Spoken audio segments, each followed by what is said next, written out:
Sa Good Vibes, nagkapito siya anay ka mga negosyo antes nagkaayuhan. Subong, maayo ng lakat sa negosyo, nakilala pagin siya sa iya nga mga content. Aton siya kilalahon sa report ni Romeo Subal. Yo guys, good afternoon, no? So another day, another challenger na naman. So another day, another challenger naman. Another day, another challenge. Ini ang nangin lakat sang negosyo sang 23 anyos nga si Francisco Salas Jr. Kada adlaw, may ginatubang nga challenge sa negosyo kag kada adlaw may pa-challenge man siya. Nangin popular ang iyang negosyo nga siomay nga topping sa rice nga steam and go sa mga estudyante. Kag pati siya naging popular naman sa mga eskwelahan. May pa-challenge si Francisco sa kada adlaw. Ubuson ang isa ka serve sang siomay rice toppings sa sulod sang isa ka minuto. Libre na ang meal kag kung maubos in 1 minute, may 100 pesos. Kag kung nag-follow sa page sang Steam and Go, may additional 200 pesos.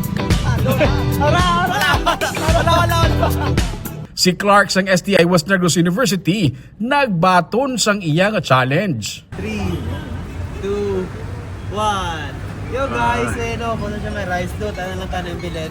Pero wala mo ubos ni Clark ang meal gani free meal na lang. Kada adlaw, gina-content ni Francisco ang iyang challenge kag dala pakilala sa iyang food cart sa guwas ang STI West Negros University, sa Vima, sa UNOR kag Colegio San Agustin, Bacolod. Pero antes nangin patok ang iyang negosyo, pila man ka negosyo ang iyang testingan.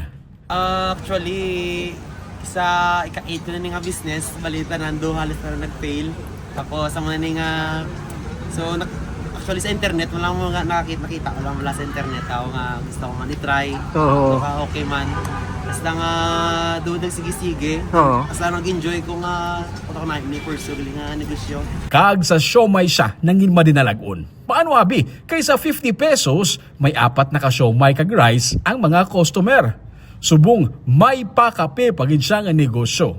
Si Francisco, estudyante man sang STI pero temporaryo nga naguntat sa pag-eskwela.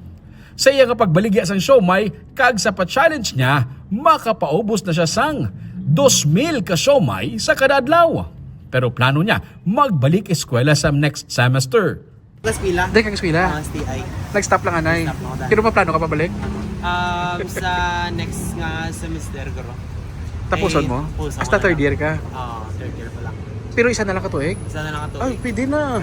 No? Kaya. Mas dami. Ano yung mo kurso? Financial management. Sa mga inagyan niya sa pagnegosyo, para sa iya, isa ka bagay ang iyang natunan.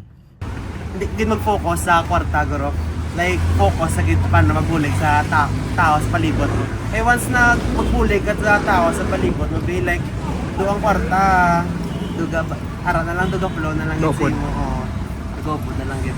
Kag subong, wala labot nga nagkaayuhan siya sa iyang pagnegosyo, ini ang naghatag man sa iya sang kalingawan. Gani kada adlaw, ginalook forward niya na ang another day, another challenge. Romeo Subaldo para sa Digicast Negros.